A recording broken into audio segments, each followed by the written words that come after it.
Satisfação que retomamos a nossa jornada pedagógica com a temática formação da equipe escolar, abordando o assunto da ABNCC, fazendo uma discussão da construção do texto da ABNCC até a implementação desse texto na escola. Então sejam bem-vindos, queridos professores, equipes gestoras, profissionais da educação, a todos que nos assistem. É um prazer muito grande fazer essa discussão com vocês. Meu nome é Edmilson, sou da equipe da Gerência do Ensino Médio da Secretaria Estadual de Educação e faremos agora à tarde, nesse tempo de 2 horas, uma discussão a respeito da Base Curricular Nacional Comum, trazendo a discussão, como eu já falei, a respeito do texto da base até a sua implementação na escola. Falar da BNCC é pensar numa qualidade da educação a partir da valorização da política educacional. E é imprescindível que a gente pense numa implementação de currículo, de diretrizes para a qualidade da educação, pensando em que nós, professores, nós precisamos de um suporte nesse processo de implementação, como fizemos parte do processo de discussão da linha de construção da base, desde a sua origem, do início da construção do texto, até hoje a implementação na escola. E quando a gente fala da base, a gente pensa no impacto. Qual é o impacto que a construção desse texto ele vai ter no processo educacional da rede estadual, da rede municipal? Qual é o impacto disso no país? E esse impacto ele vai ser orientado por um suporte legal, que é a Constituição Federal, a LDB, são as diretrizes curriculares, a Política Curricular Nacional de Formação, porque a base ela começou em 2014 a sua discussão, a sua construção textual, mas a BNCC ela é uma prerrogativa da Constituição de 1988. Tá? Então não é uma discussão nova, é um pensamento já desde a década de 80 que se tenta implementar no país, e agora a gente retoma para valer com a construção do texto, a organização das competências e habilidade, trazendo todos os direcionamentos que a gente supõe que seja necessário para gerar uma qualidade no processo de educação. Então, essa qualidade, a Base Nacional Comum, ela exige uma política nacional de formação de professores. E o que nós fazemos hoje aqui nessa jornada pedagógica da Rede Estadual de Ensino é um processo formativo, faz parte de um processo de formação continuada da rede para com os nossos professores. E nesse processo de formação, de discussão, de uma diversidade de temáticas que são pertinentes ao processo educacional, a gente pensa numa política de materiais e tecnologias educacionais. Então, quando a gente fala de formação, quando a gente fala de discussão para a melhor qualidade da educação lá no chão da escola, a gente precisa desse suporte, um suporte de material, um suporte de tecnologias da educação, bem como uma política nacional de infraestrutura escolar. Também uma política nacional de avaliação da educação, dos processos, daquilo que a gente faz na escola, de todas as nossas práticas pedagógicas. E esse desenho aqui, ele está, durante essa quinzena, ele está presente nas nossas discussões. Por quê? São diversas temáticas que abrangem, que estão interligadas com esses 4 pilares exigentes para o processo de qualidade da educação. Então, assim, a Base Nacional Curricular Comum, ela começou a ser construída em 2014. Todos os países que têm uma qualidade no fazer educacional, nas suas práticas pedagógicas, ele tem uma base, ele tem um direcionamento legal, ele tem uma estrutura que me garante efetivar essa qualidade. Então, em 2014, pensando na qualidade dos trabalhos pedagógicos nas nossas escolas, na qualidade do trabalho das redes de ensino, deu-se início à elaboração de uma base curricular nacional comum. Tá? Então, 2014 foi esse momento de construção, de elaboração, onde universidades, pesquisadores, especialistas se debruçaram na discussão e elaboração do texto da base curricular comum. Tá? Em 2015, a gente tem uma primeira versão.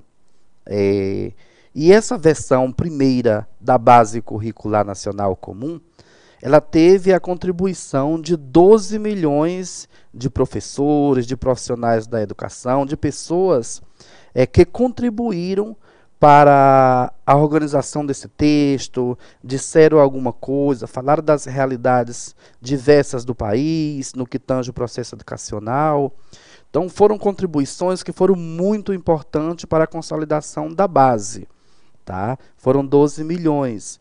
Quando a gente chega no ano seguinte, já numa segunda versão, já considerando essas 12 milhões de contribuições que a gente teve na primeira versão, num primeiro momento, a gente teve uma segunda versão consolidada, onde a Undime, a União dos Dirigentes Municipais de Educação, o Conselho dos Secretários Estaduais de Educação, juntamente com 9 mil professores e redatores, especialistas, olhar de universidades, olhar de pessoas que fazem educação, deram um ajuste, uma roupagem, ajustaram com base na visão, no dizer das pessoas, nas realidades do país, que são elencadas em todas essas contribuições.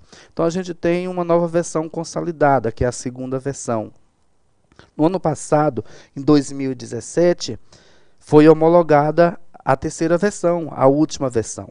O MEC entregou, o Conselho Nacional de Educação fez a sua avaliação das competências, das habilidades, toda a estrutura da base e deu o seu parecer. E hoje, no final do ano de 2017, a gente teve o documento homologado pelo Conselho Nacional de Educação, que nos deu as condições, a partir do parecer do Conselho, de trazer essas novas diretrizes para a materialização dos nossos fazeres pedagógicos no chão da escola. Tá? Então, o ano de 2018 foi um ano onde todos os estados do Brasil e o Distrito Federal puderam, a partir da Base Nacional Curricular Comum, construir os seus currículos ou reestruturar os seus currículos no caso de estados que já tinham currículo implementados. Mas, mesmo tendo um currículo implementado, foi necessário que os estados eles pudessem ajustar os seus currículos à luz da BNCC, que a base ela não é currículo, mas ela é a diretrizes maior do Ministério da Educação, que parte do Ministério, para nos orientar nesse processo de construção dos currículos. Porque o processo de educação ele é interativo. Ele não é solto, ele não é feito, onde cada estado ele toma as suas decisões isolado. Hoje o processo de educação ele não acontece isoladamente. Então os estados eles interagem com o Ministério da Educação no sentido de a gente ter uma educação, porque hoje a gente vive num país de globalização, país globalizado. Então, isso é um ponto que justifica a necessidade da integração de estados com o Ministério, e o Ministério, como a instância maior do fazer educacional do país, ele lança essas diretrizes, onde as diretrizes estaduais, municipais e no âmbito mais local, elas precisam estar alinhadas, porque a gente precisa estar constantemente conectado. Então, a Base Nacional Curricular Comum ela tem essa linha histórica de construção, de elaboração e de sua implementação até chegar ao currículo da escola. Essas diretrizes da Base Curricular Comum, ela tem uma estrutura. E a estrutura da Base Curricular Comum, ela se estrutura da seguinte maneira. Então, primeiro, ele tem um processo introdutório. Tá? Eu tenho um processo introdutório. A introdução da base, ela traz as aprendizagens essenciais que os alunos precisam se apropriar durante a educação básica. Essas aprendizagens essenciais, como é apontado com o círculo vermelho aí, ela traz em si competências gerais. A base, a gente vai apresentar para vocês as 10 competências que estão elencadas nessa parte introdutória do texto da BNCC. Tá? E essas 10 competências elas vão se materializar desde o início do processo educacional até o último ano da educação básica, que é o 3º ano do ensino médio. Tá? Então, a introdução da base, ela traz esse geral, um aspecto geral de quais as aprendizagens essenciais que o menino precisa ter neste tempo da educação básica, trazendo em si competências em que são necessárias serem apropriadas durante esse tempo da educação básica. Uma outra coisa, um outro ponto da estrutura da BNCC, da Base Nacional Curricular Comum, são os marcos legais. Os marcos legais, eles são os pontos que norteiam a legalidade desse documento. A Base Nacional Curricular Comum, ela é um documento, ela é uma lei que direciona, que diz como deve ser, como deve acontecer os processos educacionais em âmbito do país, tá? Em todas as redes educacionais brasileiras. E esses marcos legais, como eu já disse para vocês, eles estão elencados nos documentos maiores, como a Constituição Federal, a LDB, o Plano Nacional de Educação, os planos estaduais. São documentos que garantem a legalidade e a fundamentação da Base Nacional Curricular Comum. Então, não é um documento solto, é um documento que tem uma orientação jurídica, de caráter que me dá um aspecto legal para fundamentar, para ter como orientação esse documento. Um outro ponto muito importante da Base Curricular Nacional Comum são os fundamentos pedagógicos. Os fundamentos pedagógicos, qual é o direcionamento pedagógico que a Base Nacional Curricular ela traz para a minha rede de ensino? Então, ela traz um foco no desenvolvimento de competência. No tempo em que a gente vive, no período em que a gente vive, a gente quer entregar para o mercado, para a sociedade, um sujeito que tenha competências necessárias para desenvolver trabalho, para ser um bom cidadão na sociedade onde ele vive. Então, a base, nesse ponto, ela tem um compromisso com a educação integral.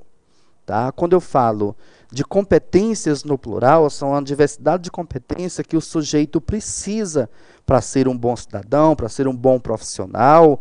E quando eu falo em competência, eu estou falando de todas as dimensões que o sujeito precisa para se inserir de maneira correta, de maneira tipo ideal na sociedade.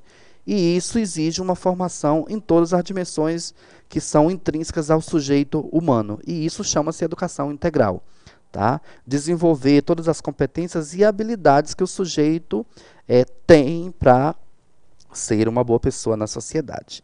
Então, assim, o quarto ponto é a estrutura da base. Como é que está estruturado? Como é que a base diz que deve estar estruturado os meus currículos, as diretrizes do Estado? Que estruturas são essas?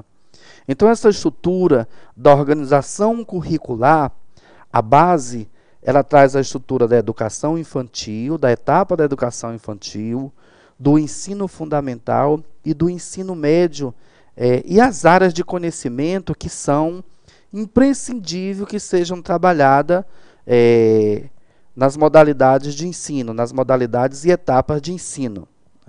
Essas áreas de conhecimentos elas vão estar sistematizadas desde o tempo da educação infantil até o último ano da educação básica. Então, é uma estrutura muito interessante que nós, professores, devemos nos apropriar, devemos conhecer e devemos vivenciar isso, porque isso é o dia a dia da nossa prática pedagógica, do nosso fazer pedagógico lá na escola. Aqui, a Base Nacional Curricular Comum, ela traz um desenho, porque como eu coloquei para vocês, de 2014 até 2017, foram os anos de construção da base do texto legal, desde a sua origem, passando pelas contribuições, pelas consultas públicas em âmbitos nacionais, chegando aos mais diversos lugares pedagógicos do Brasil. A gente puxou essas contribuições e foram os anos de construção do texto da base. Tá? Em 2018, a gente teve o ano de construção dos currículos, o ajuste curricular nos estados, da etapa da educação infantil e do ensino fundamental. Certo? E a estrutura desse trabalho nos estados, a gente está mostrando aí, que primeiro em cada estado tem uma coordenação estadual do currículo, da construção ou de readequação dos currículos. E aqui, até o momento, a gente teve isso materializado da etapa de educação infantil e nível fundamental, ensino fundamental. A partir de agora, a gente está esperando os comandos do Ministério da Educação para delinear o que vai ser feito, desenhar, trabalhar, materializar, implementar a base do ensino médio. Tá? Não são dois pedaços, duas bases, não. A base curricular da educação básica ela é uma só. Tá? Mas ela foi aprovada e homologada por partes. Então, primeiro, eu homologuei Educação Infantil e Ensino Fundamental, onde eu trabalhei na construção dos currículos, ou readequação desses currículos no ano 2018, e a partir de agora eu vou concluir esse trabalho da BNCC, terminando a construção dos currículos, ou readequação de currículos de ensino médio, e materializando isso no chão da escola. Então, para isso acontecer nos estados, a gente contou com uma coordenação estadual. Essa coordenação estadual ela foi assessorada, acompanhada, trabalhada em conjunto com os coordenadores de etapa. Né? Cada etapa do processo educacional, a gente tem um coordenador nessa estrutura. Então, eu tenho uma coordenadora para a educação infantil, tenho uma coordenadora para o ensino fundamental dos anos iniciais, e eu tenho uma coordenadora pedagógica do ensino fundamental aos anos finais. Tá? Então, são essas três coordenações que, com o apoio de uma coordenação estadual, articulada por uma pessoa que tem a função de articular os municípios, que tratando-se de ensino fundamental, é de competência dos municípios. Então, foi um currículo construído por uma equipe estadual, mas no regime de colaboração com os municípios de cada estado. Tá? Esses coordenadores de cada etapa, eles foram trabalhar com redatores. O redator, eles são atores que redigem, que estudam, que discutem e que redigem. Então, a coordenadora de educação infantil contava com 3 redatores de educação infantil. Então, esses redatores se debruçaram sobre todo o trabalho de construção do currículo estadual de educação infantil. A coordenadora do ensino fundamental de anos iniciais contou com uma equipe de redatores por componente curricular. Componentes são as disciplinas. Então, a coordenadora de ensino fundamental menor, ela tinha redator de português, matemática, ciência, ensino religioso. E esses redatores, cada um foi redigindo, discutindo e construindo o currículo do ensino fundamental menor. Da mesma maneira, a coordenadora de ensino fundamental maior, que são os anos do 6º ao 9º ano, contou com uma equipe de redatores também por componente para redigir e sistematizar o currículo por componente curricular. Esses componentes são distribuídos por áreas, eu vou mostrar agora para vocês. Então, a estrutura de pessoal da base, nos estados, ela conta com esse pessoal, com esse time de redatores e coordenadores a nível de estado. Todo esse pessoal trabalha dividido por área do conhecimento. Essas áreas do conhecimento, elas estão em todas as modalidades e etapas de ensino. Tá? Então, a Base Nacional Curricular Comum, ela traz 4 áreas de conhecimento, né? E essas áreas estão aqui distribuídas. Eu tenho a área da linguagem, a área da matemática, a área das ciências da natureza e a área das ciências humanas. Tá? Então, essas 4 áreas, elas englobam os componentes que são necessários, que se faz necessário dentro da estrutura curricular de cada rede de ensino. Cada rede de ensino precisa ter esses componentes, esses conteúdos distribuídos nessas 4 áreas. Mas por que? O professor pode me perguntar, por que a base ela distribui por área de conhecimento e não por componente, em português, matemática e assim por diante? Olha, o mundo em que a gente vive, o século em que a gente vive, esse mundo que a gente chama de conhecimento, de tecnologia, ele é um mundo que evolui muito rápido. E quando a gente vai para o cenário social, na sociedade, a gente olha para o sujeito e espera dele determinadas competências, determinadas atitudes. Isso se chama competências. Então, essas competências, atitudes, comportamento que eu espero de cada sujeito, eles estão distribuídos nessas 4 áreas. Essas 4 áreas, elas englobam todas as competências e habilidades que eu espero de um sujeito na idade contemporânea, agora século XXI, certo?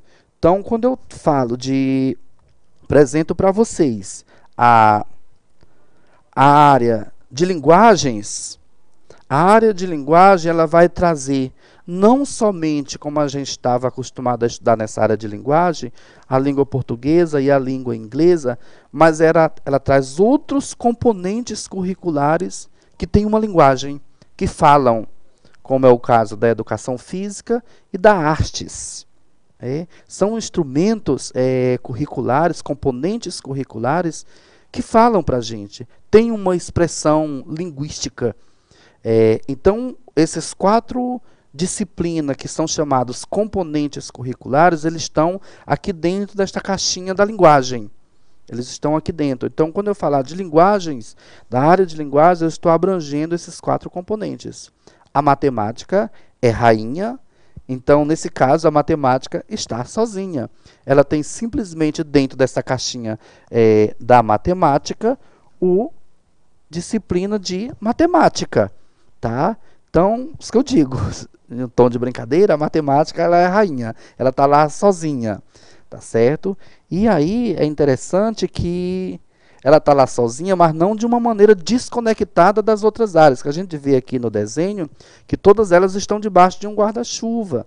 Tá? Então, isso significa a conectividade entre essas áreas do conhecimento. Elas não acontecem de maneira isolada, elas acontecem num tom de interdisciplinaridade, foram discussões que a gente já teve aqui e vamos fomentar, fortalecer essas discussões. A ciência da natureza, ela traz em si a disciplina de ciências. No ensino fundamental menor, eu vou ter apenas a disciplina com o nome de disciplina de componente curricular Ciências da Natureza.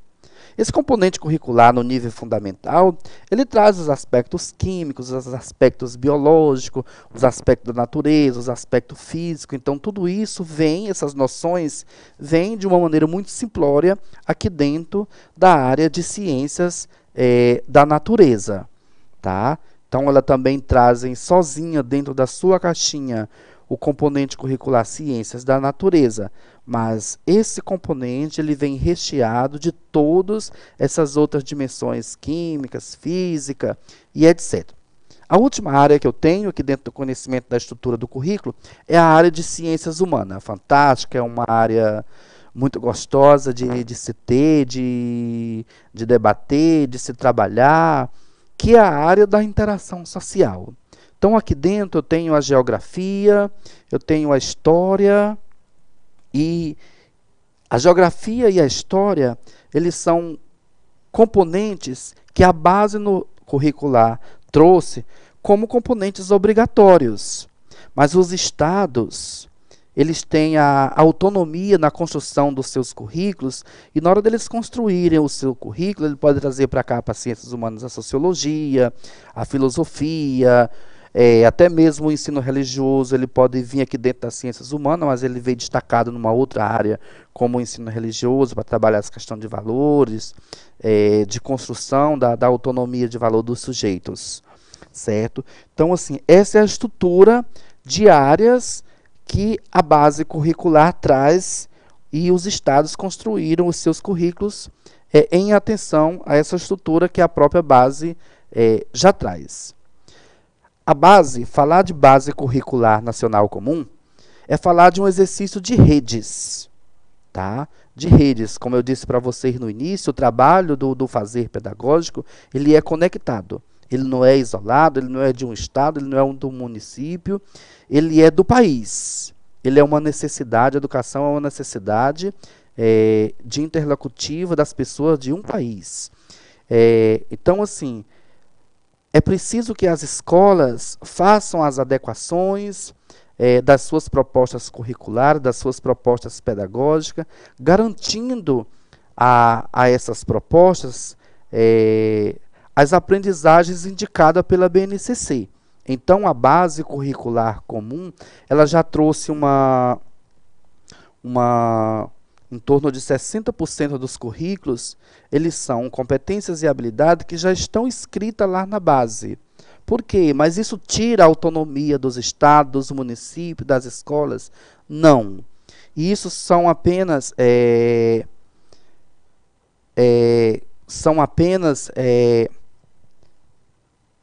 orientações de maneira geral, para as redes, para os sistemas de ensino. Essa parte geral que a base já traz pronta, essas habilidades, elas podem ser contextualizadas nos estados e nas escolas, e elas são palco das avaliações externas, das avaliações nacionais, são redigidas e feitas com base nesse âmbito geral dos currículos, que é a parte que a base já traz. Então, nesse sentido, o pessoal de Flores do Piauí está aqui com a gente, pergunta, e quer entender melhor essa nomenclatura, esse nome, às vezes parece muito novo, BNCC, Base Nacional Curricular Comum. Então, a base, ela é um documento, é um documento que traz as diretrizes do Ministério da Educação para o fazer pedagógico dos sistemas locais de ensino, para os sistemas estaduais de ensino. Então, a base nacional, ela não é um currículo, elas são diretrizes, elas são documentos norteadores para a construção do currículos. Aí foi o que eu discuti com você. Mas a base, ela não tira a autonomia, a questão da localidade, não. É por isso que ela se limita, ela só traz até 60%, porque o resto desse complemento é a contextualização de cada região do país. Então, a base, o pessoal de Flores, ela é esse documento norteador do Ministério da Educação, que começou a ser construído em 2014, foi homologado em 2017, e agora está sendo materializado com o processo de formação e implementação dos currículos nos municípios do país, correto? Então, a partir da base nacional curricular comum, os professores, eles continuarão podendo escolher os melhores caminhos. A base, ela não vai tirar a autonomia do professor no que tange ao fazer pedagógico. A base é uma orientação. A base são direcionamentos. A base são diretrizes. Então, ela de maneira alguma, ela pode interferir que o professor não possa escolher o melhor caminho de como ensinar, e que os outros elementos, a parte diversificada, precisam ser somadas no processo de aprendizagem e desenvolvimento dos alunos. A base, ela é um documento que vai me ajudar a materializar melhor os conteúdos, a trabalhar melhor. Porque ela me direciona, ela me diz o que eu tenho que fazer, ela me diz o que eu tenho que esperar do aluno em cada ano do ensino, em cada etapa, em cada modalidade do ensino. Então, nesse sentido, a base, ela é um documento que me ajuda a melhorar a qualidade do meu ensino. e o meu jeito, a minha didática, o meu fazer pedagógico. Então, tudo isso vai ser um caminho que o professor é quem escolhe o melhor caminho. As metodologias, elas são muitas, contanto que essas metodologias elas apontem para um processo de formação integral, que é o processo de formação que trabalha todas as habilidades e competências dos sujeitos. Então, a base ela é uma oportunidade para pensar na proposta de organização dos ambientes. A base me ajuda a melhorar o meu planejamento, o ambiente, o espaço, os materiais e o contexto de aprendizagem promovido pela escola, pelas instituições de ensino. A base ela tem esse caráter de me ajudar a dar uma qualidade em tudo isso. E observe que o primeiro momento em que eu trouxe para a discussão foi a necessidade de um processo formativo, de determinadas condições que se faz necessário para tudo isso aqui acontecer na escola. Porque sem condições, eu não vou materializar isso na escola. Por isso aquele primeiro desenho eu achei super importante, porque ele mostra a necessidade dessas condições na mão do professor, no chão da escola, para que a qualidade do processo educacional ele aconteça. A base curricular, nacional curricular comum, ela traz em si os direitos e objetivos de aprendizagem e desenvolvimento dos alunos na educação básica. O que tem na base?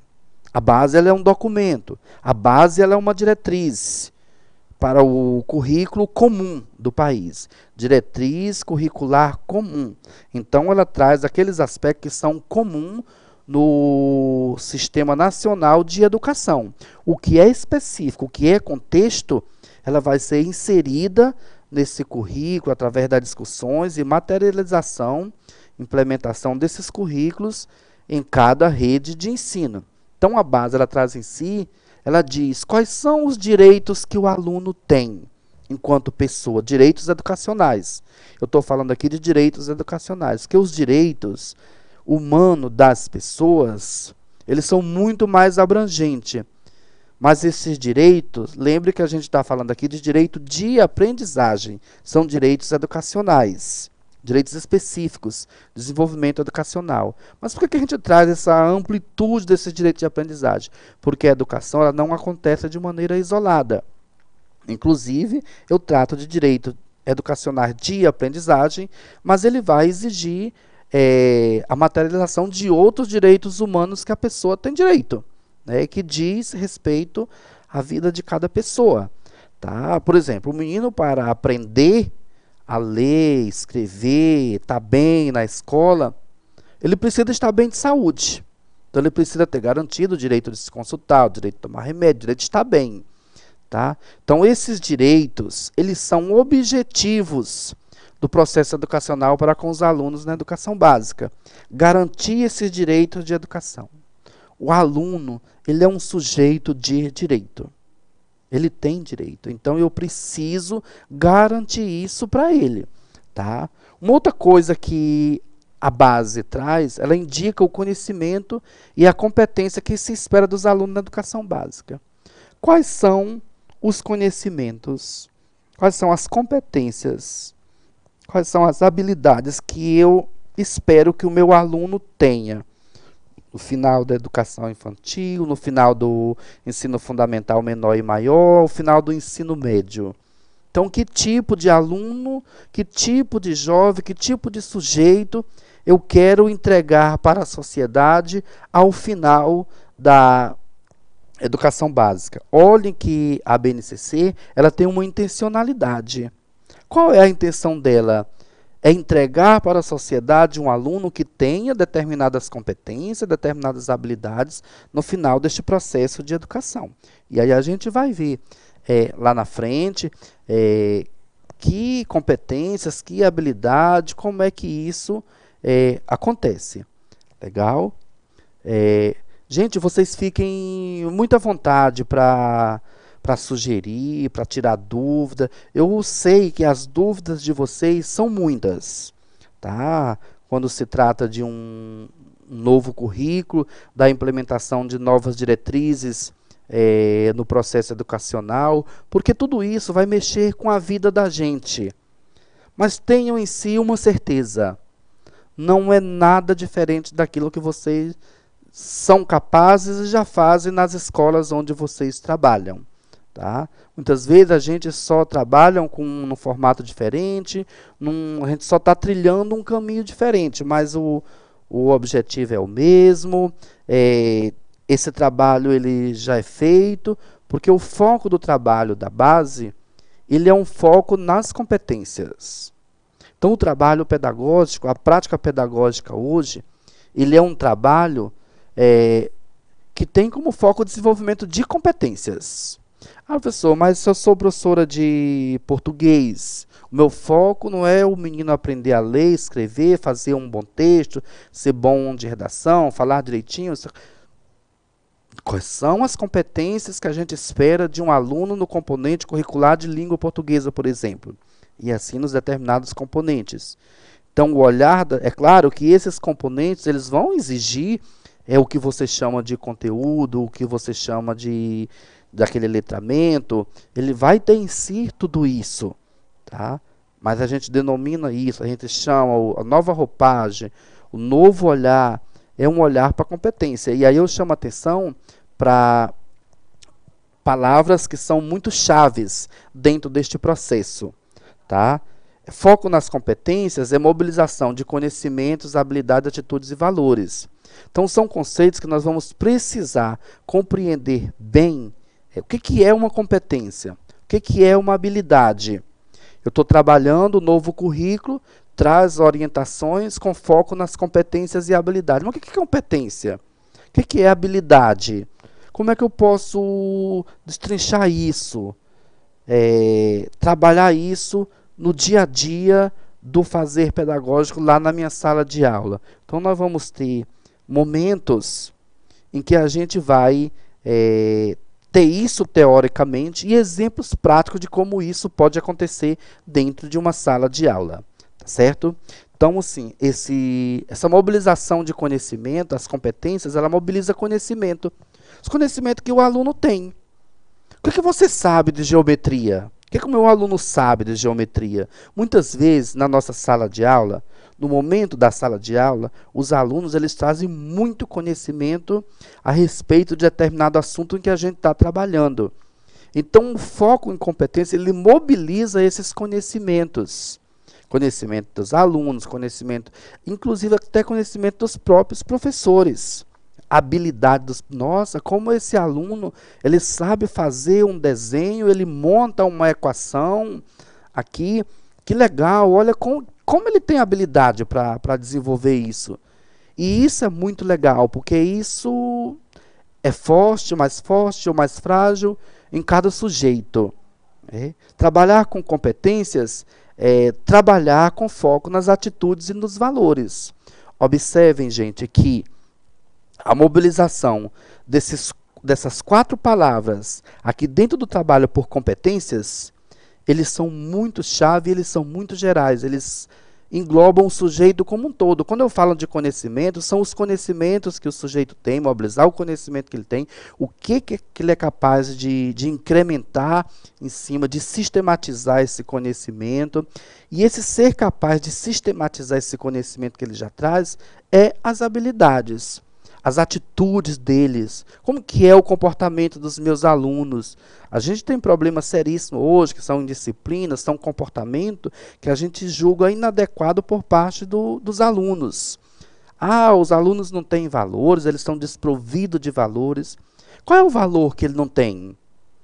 Ou quais são os valores em que ele tem na minha sala? Será que ele não tem nada? Ele não tem nenhum valor? Ele não traz nada? Ou eu estou querendo valores em que ele não pôde trazer. Então, isso é um momento de diálogo que precisa ser fortalecido, porque as atitudes e os valores, elas vão entrar dentro das chamadas competências socioemocionais, que são tipos de competência que vocês já viram nas discussões aqui, e vamos ter algum exemplo lá na frente. Para que esse foco em competência? Para que essa mobilização de conhecimentos, habilidades, atitudes e valores? Para que tudo isso? Não poderia ser diferente, do jeito que a gente já estava? Não. Ela precisa ser assim, trazer esses instrumentais de fazer pedagógico para resolver a demanda complexa da vida cotidiana. Olha, na nossa vida, na rotina da nossa vida, nós temos muitos problemas, a gente chama problemas, chama desafios que são muito complexos, são muito amplos. E a gente precisa ter autonomia para ser capaz de encontrar saída para esses desafios que a gente enfrenta no dia a dia. Tá? Então, assim, resolver esse desafio, resolver essas demandas que a gente julga complexas, ela é necessário para o exercício da cidadania e o mundo do trabalho. Hoje, o bom cidadão, o tipo ideal de pessoa bacana, é a pessoa que tem em si o desenvolvimento desses valores. As empresas no mercado de trabalho, elas querem pessoas que sejam capazes de tomar decisões na hora certa, de resolver os problemas da empresa. Então, é esse tipo de pessoas que a escola quer entregar ao final da educação básica. Pessoas que têm o mínimo dessas competências para estar na sociedade, para ser um bom cidadão, para se dar bem na vida. Tá? Então, aqui eu trago um desenho das competências. Essas competências elas estão à base, na introdução eu disse a vocês, que ela traz 10 competências que são esperadas do aluno na educação básica, no final da educação básica, lá no 3º ano. Então, e se o menino chegou ao 3º ano, ele não conseguiu essas competências todas, ou não conseguiu a metade, e aí? Isso significa que o processo ele não foi tão bom. Ele precisa, no seu olhar avaliativo, melhorar algumas coisas. Tá? E, assim, não foi bom, foi culpa de quem? E aí, no processo avaliativo, a gente vai conseguir visualizar aonde aconteceu desafios maiores que não foram possíveis ser superados, porque o trabalho da gestão pedagógica ele precisa acontecer em cima daquilo que não foi possível realizar. A avaliação é para isso, para melhorar aquilo que ainda está frágil na rede, na escola, no meu trabalho. No meu trabalho de sala de aula, o que precisa melhorar? O que ainda é frágil? É o domínio de sala de aula? É o domínio de conteúdo? É a didática? É o relacionamento? A empatia? O que precisa melhorar? Quais são as competências que eu, professor, preciso trabalhar melhor para eu ter um sucesso maior na minha sala de aula? Então, olhe que essas competências, elas não são só para o aluno. Ela é para a vida, ela é para as pessoas. Quem são pessoas no chão da escola? É o aluno, é o professor, é todo mundo. Então, assim, isso tem um compromisso com a educação integral. A gente vai trazer o exemplo lá na frente. E a primeira competência em que eu trago aqui da base, gente, ela é o conhecimento. Os alunos precisam ter conhecimento. E você observa que os alunos, eles têm conhecimento. Eles trazem conhecimento, eles têm saberes.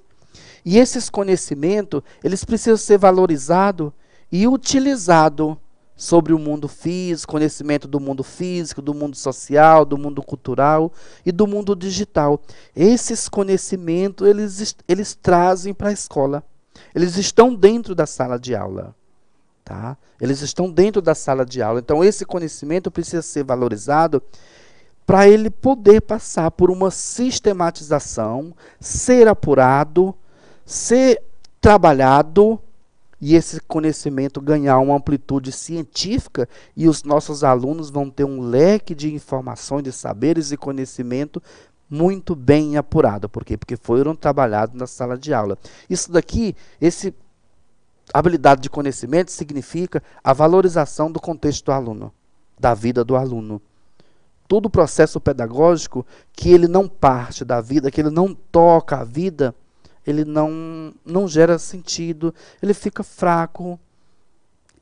Pelo menos, eu não gostaria de estar numa sala de aula onde o conteúdo ele não fizesse sentido para a minha vida.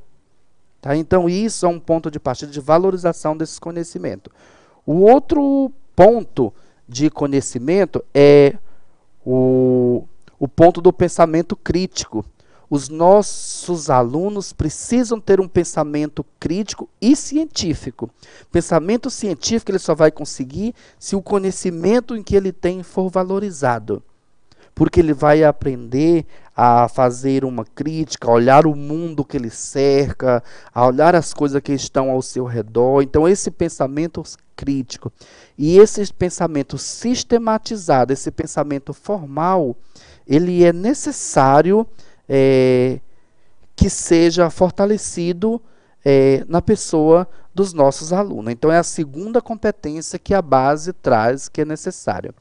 Uma outra coisa muito importante, gente, é o repertório cultural. E aqui é bacana demais, olha só. A valorizar as diversas manifestações artísticas e culturais. E aqui eu tenho certeza que vocês estão trazendo à tona a sala de aula de vocês. Quanta coisa, quanto desenvolvimento, quanta arte, quanta iniciativa, quanta coisa legal, quanta cultura, quantas manifestações não tem dentro da sala de aula de vocês. Manifestações de liderança, manifestações de desenvolvimento de hábitos, são diversas as manifestações. E cada professor consegue enxergar isso à medida em que ele entra de coração na sala de aula. Eu não quero acreditar que seja possível que a gente entre numa sala de aula e não consiga enxergar os nossos alunos. O ideal do professor é que ele consiga ver os seus alunos, ver o repertório dos seus alunos. O que ele tem de bom? O que ele tem de cultura? O que ele tem de artes? E eu acho interessante que eu tinha um aluno no terceiro ano do ensino médio em que ele tinha tudo isso, era fantástico, o cara desenha, bacana demais, o cara escreveu livros, e aí a letra dele, gente, era um desafio, ler, escrever para ele, e eu chamava a professora de português, professora, o menino, ele não está sabendo escrever, é culpa sua, vá lá, ensina ele a escrever. Eu fazia também, pedia texto, e ele começou a participar. Então os nossos alunos, eles gostam muito de serem valorizados e saber que o repertório, o que eles têm de conhecimento é valorizado, tá? O outro ponto, gente, é a comunicação. Utilizar as diferentes linguagens, tá? E essa comunicação, ela é muito importante dentro do fazer pedagógico. Muito importante esse processo da comunicação, certo? A comunicação professor-aluno faz parte da relação, isso, a fala deles, o jeito deles, tá? O outro é a cultura digital. Gente, utilizar e criar essas tecnologias de forma crítica e de forma ética, ela é imprescindível para o sucesso da educação. Me lembro que uma vez na sala de aula, os meninos perguntaram assim, por que não libera o Wi-Fi? Deveria ter o Wi-Fi. Era uma discussão, a gente estava fazendo uma pesquisa, produzi até um artigo, tenho esse artigo pronto, apresentado em eventos e publicado, sobre a escola que os alunos pensam e querem. E o que eles disseram é que queriam um Wi-Fi liberado. E aí passa por um outro processo, desse processo de cultura, do Wi-Fi liberado, da tecnologia, que é a consciência e a responsabilidade que a gente tem com esse componente dentro do nosso trabalho pedagógico. A responsabilidade e cidadania, o agir pessoal. Os nossos alunos, quando eles são trabalhados, quando o trabalho ele é dialogado, ele é em equipe, ele gera uma responsabilidade e a gente precisa delegar para eles. A gente precisa dar autonomia para eles construírem, porque é só assim que eles vão pegando responsabilidade e se tornando um verdadeiro cidadão.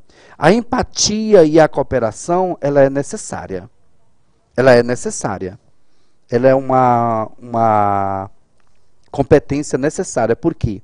Porque a empatia, ela faz parte do exercitar, ela faz parte do diálogo, da resolução de conflitos, da cooperação. Gente, nós não somos obrigados a ser amigos de todo mundo, a gostar de todo mundo, mas nós somos obrigados a trabalhar juntos. O nosso propósito, o regime, a maneira como as coisas são prerrogadas para ter uma qualidade no processo educacional, ela exige esse olhar. olhar empático, olhar de cooperar, olhar de trabalho em equipe. Por isso que eu disse a vocês, não dá para a gente ter um bom cidadão, um bom aluno, um bom professor, um bom profissional, se ele não tem este espírito de equipe, de colaborar, de trabalhar junto. Tá? Não tem espaço para ele. Um outro é o autoconhecimento e o autocuidado. O aluno precisa conhecer-se, precisa se compreender na diversidade humana e apreciar-se. Cada um aluno é diferente do outro. Cada pessoa é diferente do outro. Tá? E a gente precisa se valorizar enquanto ser diferente dos outros. Nós somos diferentes dos outros, mas a gente vive num mundo de sociedade, um mundo de interação social. Tá? O outro é a argumentação. Nossos alunos precisam argumentar.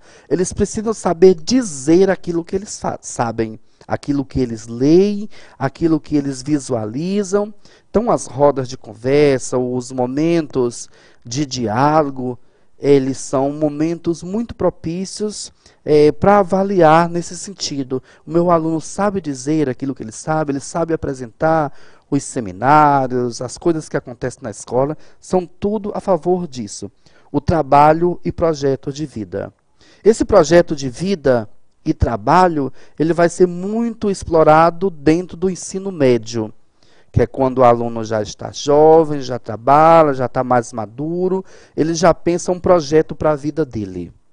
Então, o ensino médio ele vai trabalhar com esses itinerários chamados, que trazem em si o projeto de vida que cada pessoa vai construir para si. O que você quer ser? O que você pensa para si? Você está vindo para a escola sem nenhum propósito? Qual é o teu propósito enquanto pessoa, enquanto cidadão?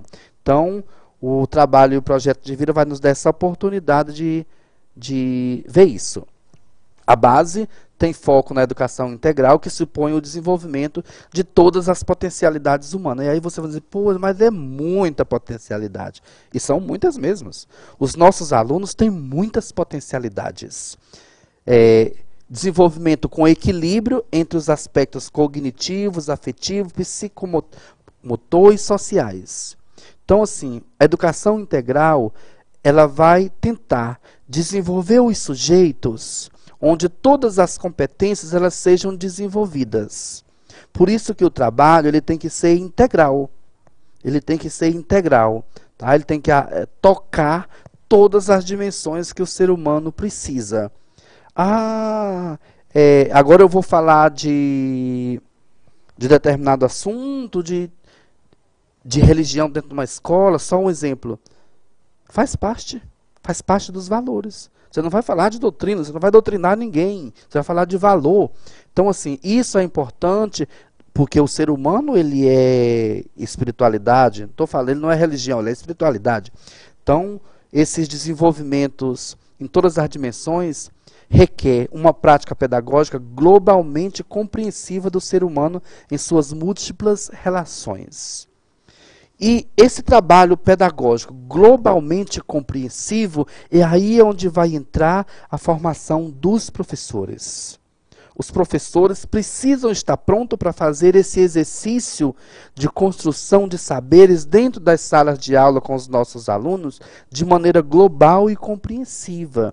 Por isso que a formação continuada ela é indispensável neste sentido, porque o professor, sem essa formação continuada, sem essa atualização dos novos contextos, das novas nomenclaturas, porque o mundo avança. Costumo dizer que a roda gira e eu tenho que acompanhar esse giro da roda, porque senão eu fico para trás. Então isso tem que ser globalmente desenvolvido e isso entra o professor. Considerando as dimensões de saberes, reconhecendo em sua singularidade e universalidade. Entendeu? Então o aluno, ele é um sujeito que ele precisa se ver enquanto ser particular, enquanto um ser singular, mas não para ser uma pessoa individualista. Ele é singular no sentido de uma identidade própria, de ter autonomia própria, mas ele está dentro de uma organização social. Ele precisa interagir. Aqui, ele vai só repetindo as competências, as 10 competências, que vocês já entenderam muito bem. E aqui ele traz uma estrutura por etapa. Então, a primeira estrutura que a base ela construiu, ela pensou em chegar na escola, orientar melhor, foi essa estrutura da educação infantil. A educação infantil, ela traz 6 direitos de aprendizagem. A etapa da educação infantil, ela faz parte da educação básica, ela é muito importante, ela é uma das mais importantes porque ela é a base, ela é o alicerce da casa do conhecimento, é a educação infantil. Então aqui, a educação infantil está baseada no direito de aprendizagem e desenvolvimento que o aluno tem, que a criança tem. A criança tem direito. Direito de quê? Direito de conviver, direito de brincar, direito de participar, direito de explorar, direito de expressar e direito de se conhecer. A criança precisa se ver no processo, sentir-se dentro da estrutura da sociedade. Então, esses são os direitos que a educação infantil ela tem. E esses direitos, eles vão se materializar. Como é que a criança ela vai ter garantido, ela vai ter vivenciado, ela vai vivenciar e experimentar esses direitos? Ela vai experimentar esse direito e vivenciar através do que a gente chama de campos de experiência. Então, essa experiência vai ser através do eu, do outro e do nós. Isso quer dizer o quê? Quer dizer um momento de sociabilidade, momento de integração, momento de se sentir no grupo, mas não somente enquanto coletividade, mas ela é uma pessoa que ela está num grupo. Tá? Então, ela tem que estar no grupo, mas saber que ela é um sujeito pessoa, corpo, gesto e movimento, tem que se ver, ela tem corpo, ela tem que se conhecer, ela tem os gestos, os movimentos que o corpo é capaz, conhecer o mundo, os traços, os sons, as cores, o que está ao seu redor, a criança, e você já observou que a criança ela se percebe, ela olha, ela fica contemplando, como diz Platão. Ela fica assim, em estado de êxtase, olhando. Por quê? Porque ela está vendo ali, são sons, são cores, são formas, fica escutando. A oralidade, a escrita. A criança externaliza isso, gente. Quando ela fica dançando, quando ela fica cantando, tentando dizer papá, mamãe. Então, assim, são comunicações. É a maneira que ela tem de se comunicar, de escrever, de dizer. Outra coisa são os espaços, o tempo, a quantidade, a relação e a transformação. Então, assim, as crianças precisam de espaço, elas precisam de tempo, e esse tempo precisa ser respeitado. Existe uma discussão muito grande, onde os municípios, e vocês se perguntam isso, com certeza. E agora, na educação infantil, eu não vou mais alfabetizar, eu não vou mais letrar. O que você entende por o processo de alfabetização? O que é alfabetização para você? É ler e escrever? O que é? O que você entende por isso? O que é o letramento para você? Então, assim, a criança, quando ela está bem preparada, quando o tempo é bem aproveitado, ela consegue se relacionar melhor, inclusive ser melhor alfabetizada. Então, essa é a estrutura da educação infantil.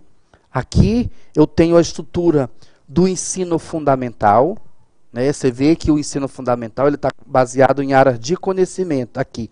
Aquelas 4 áreas que eu apresentei para vocês, elas aparecem novamente aqui na estrutura do ensino fundamental. A área da linguagem, com a língua portuguesa, a arte, a educação física e língua inglesa, a matemática, rainha só a matemática, acompanhada de outra rainha aqui, que é a ciência da natureza, só da disciplina ciência da natureza, e as ciências humanas acompanhadas da geografia e história. Os municípios, os sistemas de ensino, eles têm autonomia para incrementar isso daqui? Tem. Isso daqui é o mínimo que a BNCC diz que os municípios precisam ter.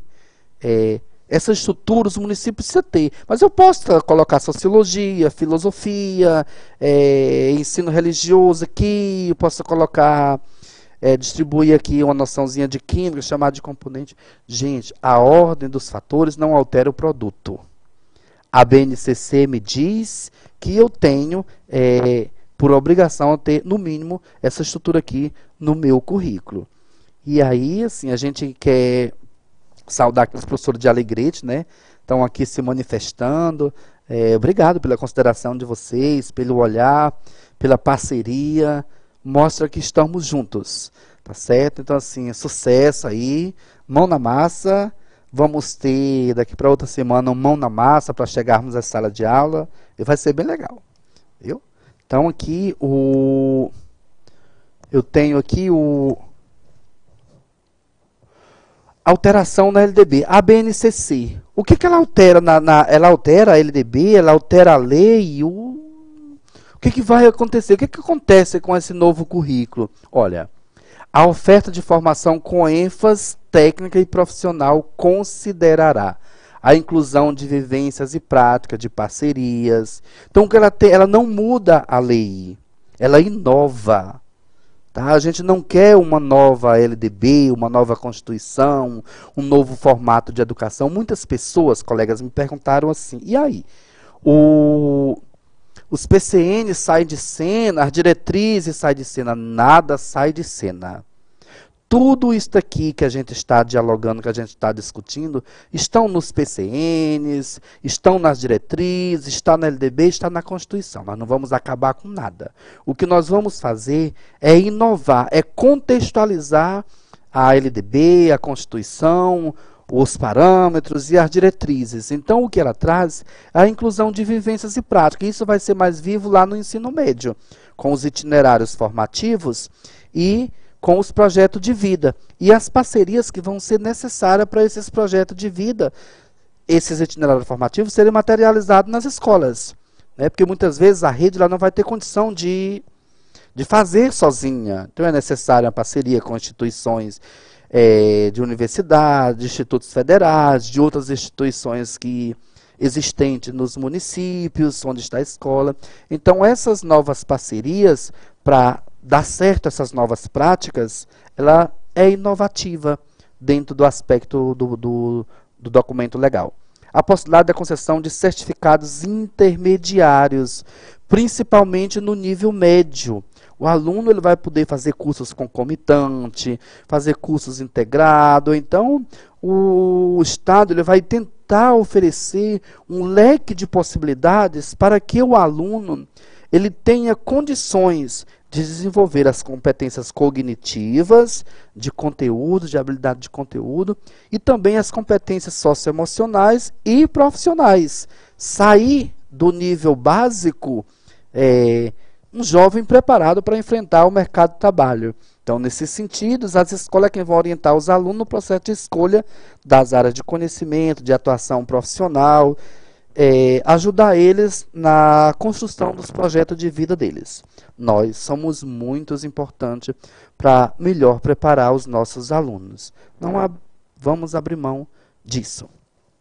Aqui, ele tem o número de competências e habilidades do ensino médio. Lá no ensino fundamental eu não trouxe esse dado quantitativo, mas aqui eu digo que na área de linguagens e língua portuguesa, eu tenho 7 competências que são específicas de língua portuguesa. Além daquelas 10, língua portuguesa, a área de linguagem, elas trazem 7 competências que são esperadas dos alunos. 27 habilidades na área de linguagem e 53 de português. Então, o aluno, durante o ensino médio, ele tem que se apropriar de 53 habilidades. Às vezes, uma aula ela contempla 3, 4 ou até 5 habilidades. Cidade Pedro II, gostaria de ver detalhada a tabela das áreas de conhecimento do ensino médio, com os componentes curriculares. Legal, só um instantinho, só terminar aqui. Então, a área de matemática, ela traz 5 competências, 45 habilidades. A ciência da natureza, 3 competências, 23 habilidades. Ciências humanas, 6 competências e 31 habilidades. Então, assim, são 21 competências que os alunos no ensino médio precisam se apropriar. Aqui, as áreas de conhecimento do ensino médio com os componentes curriculares. O ensino médio ele tem 2 áreas duas áreas obrigatórias. Na BNCC do ensino médio, ela já está disponível na página do Ministério da Educação, do novo ensino médio, já está disponível a base completa. Eu sugiro que a gente não abra mão. Se puder imprimir esse documento, fazer a leitura, ele é muito importante. Sou de português, então faça a parte introdutória, que é da 1 a 29 páginas, e depois imprima principalmente o seu componente curricular e se aproprie principalmente do seu componente. Se quiser mais, leia toda. O ideal é a gente mastigar ela todinha. Então, assim, o ensino médio, essa estrutura aqui é do ensino fundamental, mas o ensino médio ele traz a área de linguagem, de língua portuguesa e de matemática como obrigatórias. Tá? Porque são áreas, são componentes curriculares, são áreas do conhecimento, a área de língua portuguesa e a área de matemática, que ela vai ela vai ser obrigatória do primeiro ao terceiro ano. Tá? As outras áreas do conhecimento, química, física, elas vão estar dentro dos itinerários formativos, dentro dos projetos de vida, nada disso vai ficar de fora. Esse conhecimento ele não vai ficar de fora. Ele vai estar agregado em alguma outra caixinha lá da estrutura do currículo, que ainda vai ser construído. Mas as áreas do conhecimento obrigatórias são essas duas, tá? São essas duas áreas lá no ensino médio, acompanhado aqui dos itinerários formativos e projeto de vida, certo? E aqui eu trago um desenho que chama atenção. A base não é currículo. Não. A base não é currículo. A base, foi muito importante a pergunta lá do pessoal foi Flores, que disse assim, o que é base, o que é BNCC? Ela não é currículo. A base, elas são orientações, elas são diretrizes para os sistemas e as redes de ensino que traz o mínimo que esses alunos precisam aprender durante o tempo da educação básica, certo? Então, a base, ela realmente não é currículo, ela orienta para a construção do currículo. Todos os currículos são feitos com base na base, não é redundância, viu? Queridos professores de português. É estilo de fala, é jeito de falar. Então, assim, ela é feita com base na base, ela é o rumo aonde a gente quer chegar. Aquele mínimo é aonde a gente quer chegar. Tá? Inclusive, as avaliações de Enem, as avaliações externas do Ministério da Educação, ela vai trazer questões em cima daqueles 60%, daquelas habilidades que a base já trouxe pronta para os sistemas de ensino. Os outros 40% vão entrar nas avaliações estaduais, avaliações internas e etc. Então, assim, a língua espanhola, ela não está fora. A língua espanhola, ela não está fora. Ela está dentro. Os estados é quem vão ser responsáveis, porque eles têm autonomia para incrementar os seus currículos. Então, na hora da sistematização dos currículos, os estados eles vão entender e vão consensuar aquilo que é melhor para os currículos dos estados, sendo obrigado a considerar aquilo que a base prerroga como o mínimo que tem que estar. Então, o que a base diz que tem que estar, como a língua inglesa. Mas eu posso trabalhar com inglês, espanhol, outra língua, se eu quiser.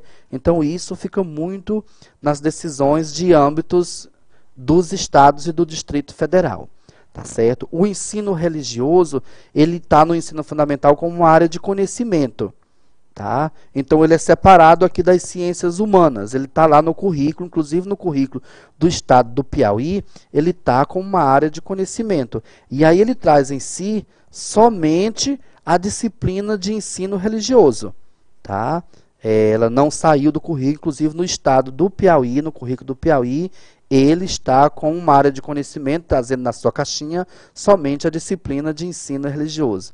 Aí o pessoal de Ipiranga, parabéns, agora a gente tem lá em Ipiranga nosso colega João Mendes, né? Está lá em Ipiranga, ele é uma área de conhecimento, sim, o ensino religioso, e tem também uma disciplina dentro da sua área. Ele é como matemática. A matemática traz só a disciplina de matemática, ensino religioso também. Bacana? Os itinerários formativos que o ensino médio prerroga, eles são um conjunto de unidades curriculares, ofertada pelas escolas, pelas redes de ensino, que possibilita aos estudantes aprofundar os seus conhecimentos e se preparar para os estudos e para o mundo do trabalho.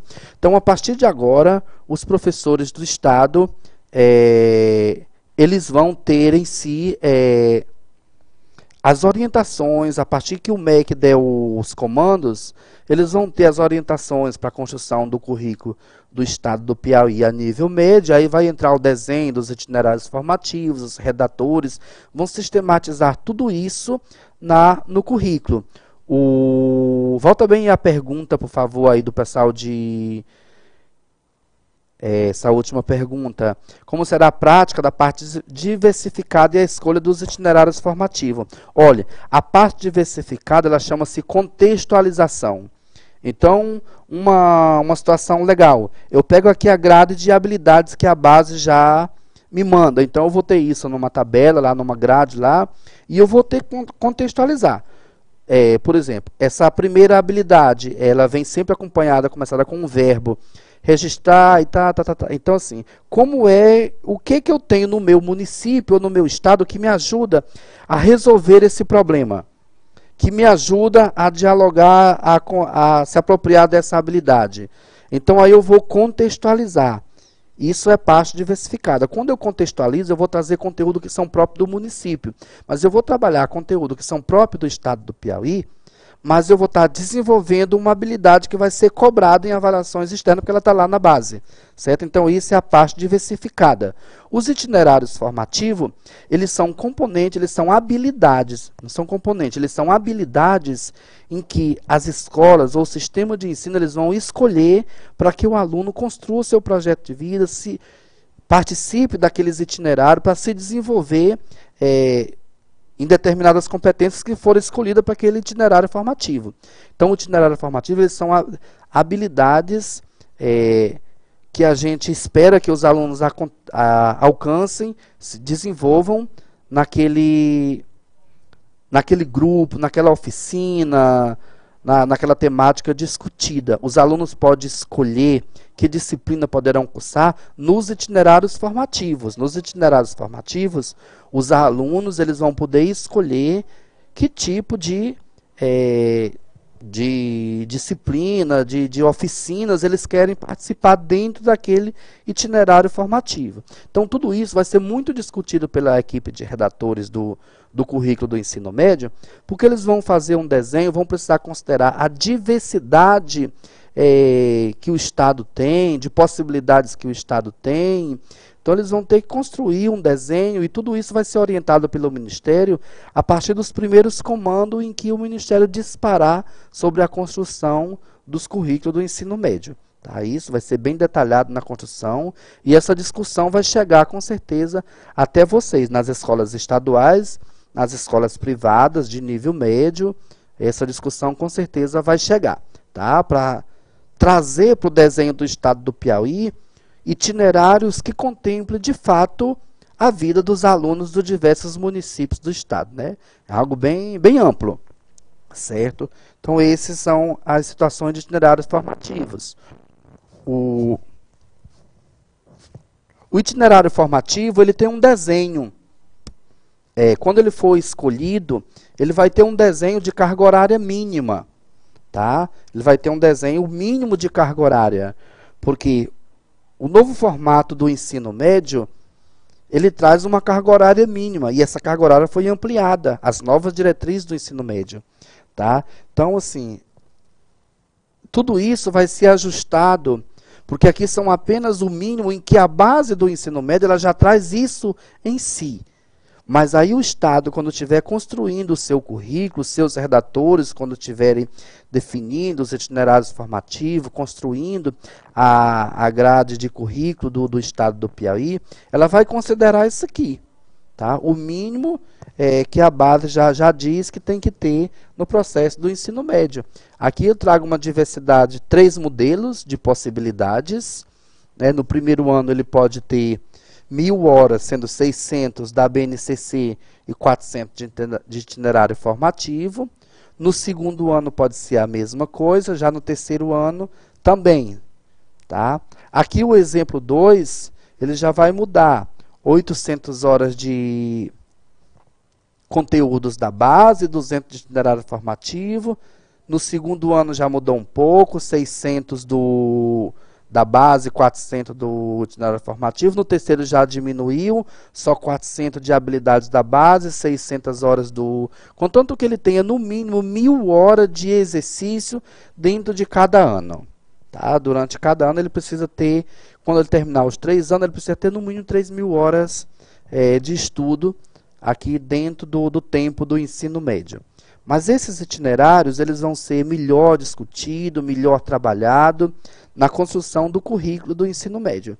Essa discussão ainda vai se ampliar, ainda vai alcançar as diversas instituições do Estado, a todas as escolas, aos professores. Isso vai se ampliar durante e ser feita durante esse ano de 2019. Tá? Mas o Ministério ainda não deu nenhum comando para isso. Aqui a gente tem os desafios. E aí acho que casa com a sua dúvida. O pessoal de Alegrete aqui, que perguntaram se ela não pode escolher.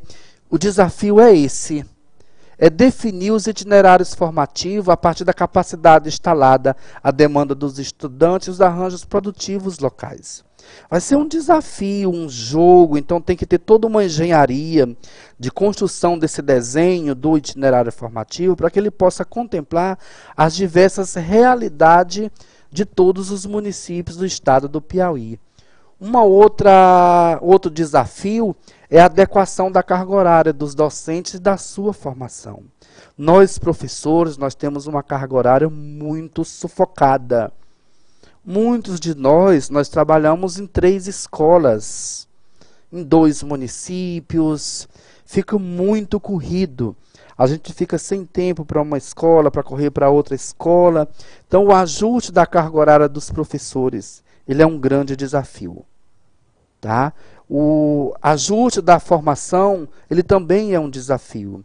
E a gente já tem iniciativas nesse sentido. Ontem a gente teve a palestra do superintendente de ensino da SEDUC, o professor Carlos Alberto. Ele já falava desse desenho do processo formativo da rede estadual a partir desse ano de 2019. O processo de lotação está se concluindo nesses dias. Então, assim, tudo isso são coisas que vai se fazendo com atenção aos professores. Tá? Como é que a gente faz a melhor lotação? Como a gente desenha a melhor formação de maneira que seja satisfatória e que seja acessível para todos os professores? Tá? Então, esse tipo de pensamento, de delineamento desses desenhos, eles são necessários e eles, de certa forma, são desafios para nós. Tá? O desafio do município com baixo número de escola e turma. Baixo número de escola e turma. Nós temos municípios que têm uma escola, temos municípios que têm pouca turma, tem município que não dá para lotar nem os professores que estão naquele município. Então, assim, o que eu faço com o restante? Por outro lado, tem menino que fica fora da escola. Como é que a gente vai ajustar isso? Como é que a gente vai fortalecer a campanha para que todo mundo esteja na escola, para que todo mundo possa trabalhar direitinho? Então, são desafios que a rede de ensino ela enfrenta para implementação. E aqui esse desafio também ele atinge o itinerário formativo. O município que tem uma escola, o município que tem poucas turmas, poucos alunos, como é que eu vou fazer para ter mais de um itinerário formativo, para atender os diversos desejos? Adequação e revitalização da infraestrutura. Então, assim, esse olhar para a infraestrutura foi aquilo que eu mostrei na primeira página, no início da nossa conversa. As condições, a estrutura de trabalho, como é que isso acontece, e tudo isso é muito importante para o desenvolvimento dos itinerários formativos, para o desenvolvimento satisfatório do trabalho do professor. Nós precisamos dessa atenção. Tá? A gente não vive num país ideal, não. O mundo ele é feito de superação. Tá? Garantir a equidade de oportunidade e mobilidade entre as escolas do ensino médio. E isso me chama muita atenção. Isso é do meu gosto. É a equidade. Nós vamos ver ali na frente o desenho que a base ela exige que tenha uma equidade. O que é equidade? Tá?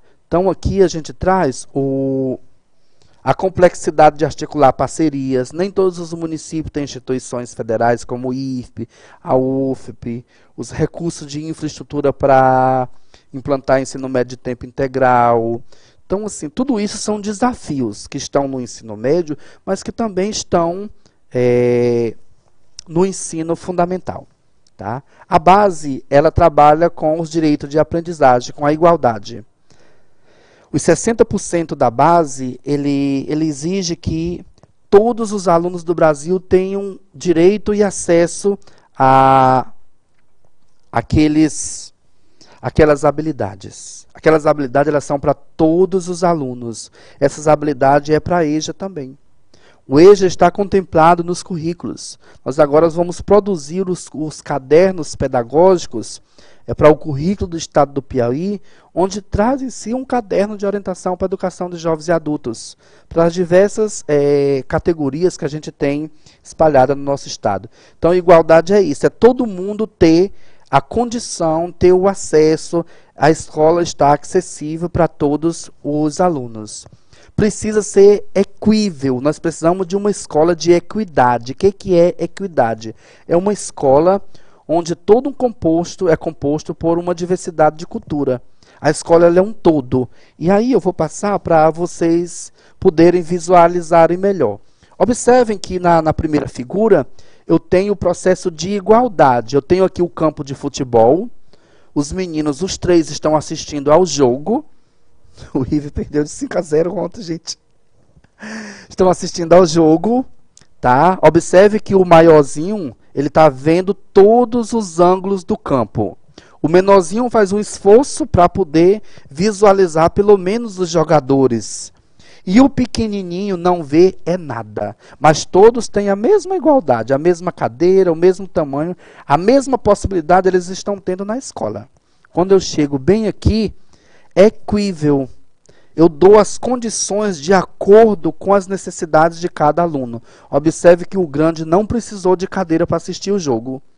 O pequeno precisou de uma cadeira e o menorzinho precisou de 2 cadeiras. No final das contas, todo mundo viu o jogo, que foi diferente quando eu atendo somente, dou só aquilo que é de direito. Eu preciso dar mais. Então, a base é isso. É trabalhar com igualdade, mas também com equidade nos seus. As competências são capacidade de mobilizar, gente. Todo aluno ele é capaz. Todo aluno tem competência. Tá? É indiscutível. Todo mundo é capaz de aprender. Então, a competência, elas são as capacidades que os alunos têm de desenvolver determinadas coisas. Todo mundo é capaz de fazer tais coisas. A habilidade é a qualidade de ser hábil, de saber fazer. Todo mundo sabe escrever? Não. Tem gente que não sabe escrever. Tem gente que não sabe escrever. Mas todo mundo é capaz de escrever? É. Todo mundo é capaz de escrever. Então, ser capaz de escrever é uma competência para escrever. Mas nem todo mundo tem habilidade. Quem é que vai adquirir a habilidade de escrever? Quem treinar.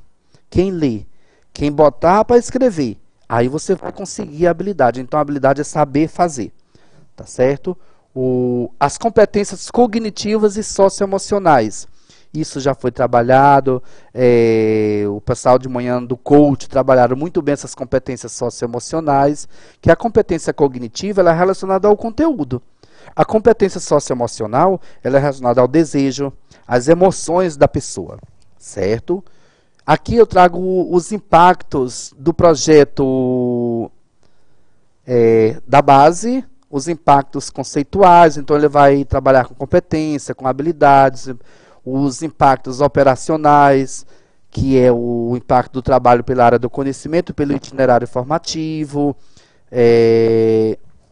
o impacto comportamentais, que entra o protagonismo do aluno e o papel do professor neste processo de aprendizagem, o impacto tecnológico, a inclusão e a inovação. A tecnologia ela é necessária para incluir as pessoas. Sabe como eu fazia com os meus alunos? O menino com celular, todo mundo com celular na escola, atrapalhando lá, aquela coisa toda. Aí o diretor dizia assim, não pode usar telefone na escola. E os meninos tudo com o celular, meu Deus do céu, e agora? Os meninos, eles dizem, eu uso. Pronto. Menino, pois pronto, eu sou professor de sociologia. Então, diz assim, ó, assunto de hoje é desigualdade social. Quem é que tem internet aí no seu celular? Ah, eu tenho, não sei o quê. Procura bem aí o que é desigualdade social. Bota bem aí, o que desigualdade social. Então, assim, a gente tira a atenção do fazer desconectado dentro da sala de aula para conectá-lo com aquilo que eles têm de possibilidade, conectá-lo ao assunto, conectar à discussão do grupo e etc. E aí vai quebrando o gelo. Gente, nada se consegue à base do autoritarismo. A gente quebra o gelo. A gente vai conquistando. Então, a educação é um processo de conquista. Educação é um processo de empatia.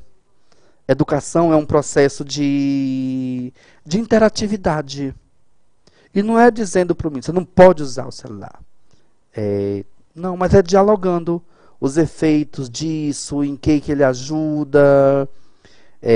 Eu fui transferido de uma escola e eu achei muito interessante, que eu fiz uma roda de conversa com eles no último dia de aula e eles me disseram o seguinte: é muito bom o professor que gosta do que faz. É muito bom o professor que acredita na gente. Então, gente, isso é muito legal. Isso cativa, isso torna diferente. Isso bota o indivíduo no jogo. E os nossos alunos precisam entrar no jogo. Porque nós não vamos fazer gol sozinho. O time, ele é todos os jogadores em campo e todos os jogadores atuando ao mesmo tempo. Então, professor, aluno, todo mundo precisa estar em função específicas. Eu gosto muito do desenho do time de futebol porque ele mostra isso. Cada um numa função específica. Quem é goleiro, quem é defensor zagueiro é zagueiro. E o gol só sai porque isso funciona perfeitamente até o passar da bola para o outro. Tá?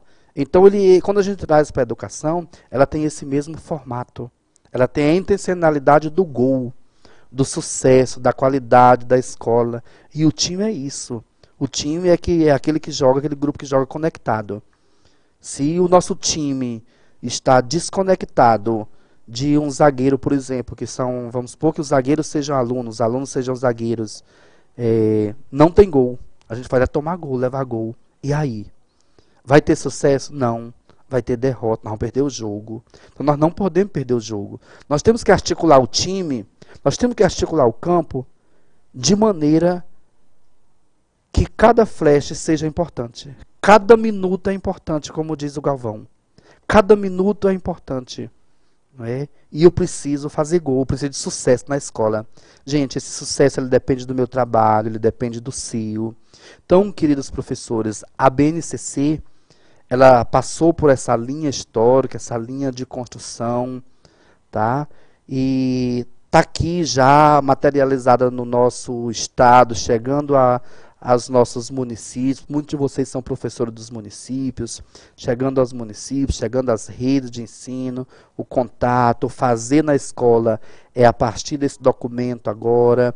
A gente conta muito com o empenho de vocês, se coloca muito à disposição, tá? Para tirar dúvida, para ajudar, para estar junto, para construir uma educação melhor para o Piauí.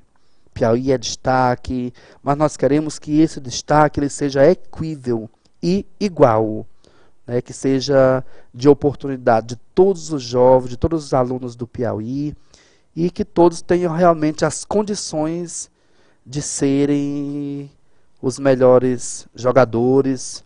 O melhor jogador é aquele que faz gol, aquele que tem sucesso, tá? Então a gente conta muito com vocês, tá? Se tiver perguntas, pode mandar no chat, pode mandar por e-mail. A gente está aqui à disposição de vocês. Em algum momento nós vamos descer as greves, passar pelas escolas. O papel da equipe técnica da SEDUC é fortalecer o professor. E nós estamos aqui para isso.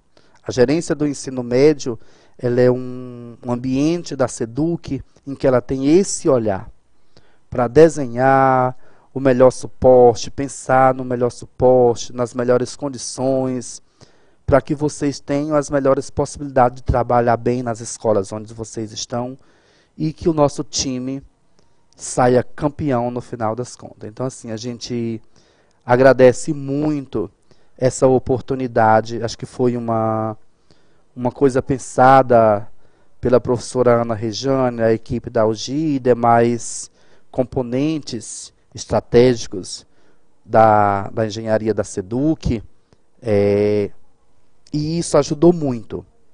Pensar essa diversidade de temática, pensar como todas essas informações pudessem chegar a todos os professores, a todos os funcionários da rede estadual de educação.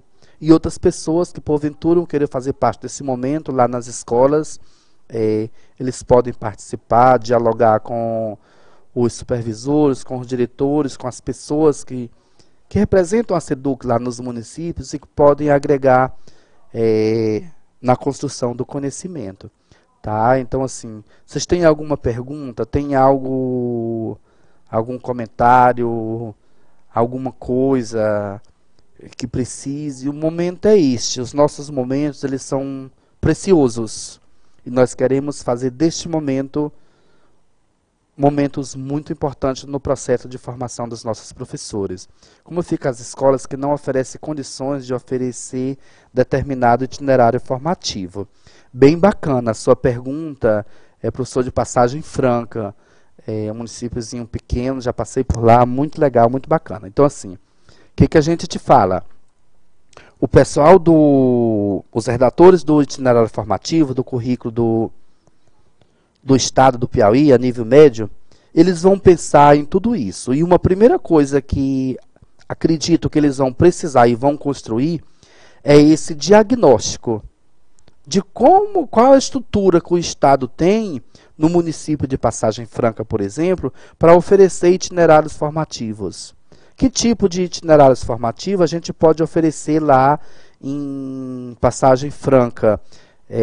Que tipo de itinerário formativo os alunos de Passagem Franca querem? O que eles dizem? Porque o aluno ele vai ter que ser escutado, né, para ele dizer o que é melhor para ele. E dentro a construção do desenho do itinerário, ela vai precisar ser um diálogo, pautada num diálogo dos redatores, das condições que o Estado tem e daquilo que é necessidade e desejo dos nossos alunos. O ideal é que os desejos dos nossos alunos fossem totalmente atendidos. Muitas vezes isso não vai ser possível, porque o atendimento ele vai depender das condições, como você pergunta. Ele vai depender das condições. Então, vai ter que ser feito um mapeamento de desejos, o que o meu aluno quer lá em Passagem Franca, quais são as condições que eu tenho para atender aquilo que eles querem. É possível? Então vai ser atendido. Não é possível? Vamos dialogar. O que se aproxima mais? O que é melhor? Então vai ser consensuado tudo isso, certo? E isso vai ser desenhado pelos redatores, com certeza. Mais alguma coisa? Estou muito feliz. Eu não vi aqui o pessoal do Juazeiro, o pessoal de São Miguel. Cadê? A turma da Deusilene, a turma do Edson, não apareceram aqui. Juazeiro do Piauí, a Cleudiana também não vi. Será que não está presente? Vou cobrar, Cleudiana. Bacana, gente.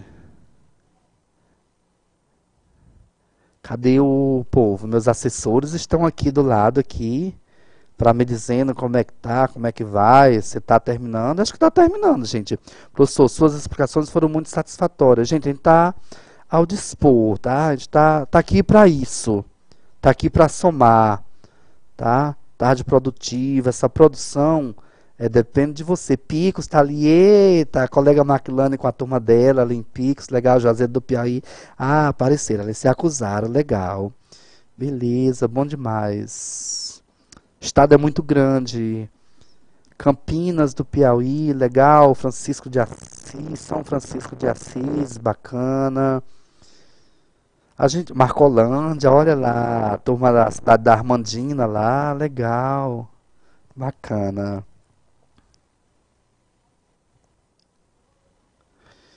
Pronto, então, gente, a gente termina aqui. Estou recebendo aqui a professora Ana Regiane. Você quer finalizar? Professora Ana Regiane, aqui a diretora da UGI. Então, gente, a gente termina aqui o nosso bate-papo, tá? Ficamos ao dispor ali nos bastidores. E agora nós vamos ter uma nova temática. A temática agora é projeto interdisciplinares, planejamento e execução. Como eu planejar e executar um projeto interdisciplinar, onde ele aconteça no âmbito de ou mais de umas diversas disciplinas, tá certo? Então, muito obrigado pela presença e compreensão de vocês, pela atenção.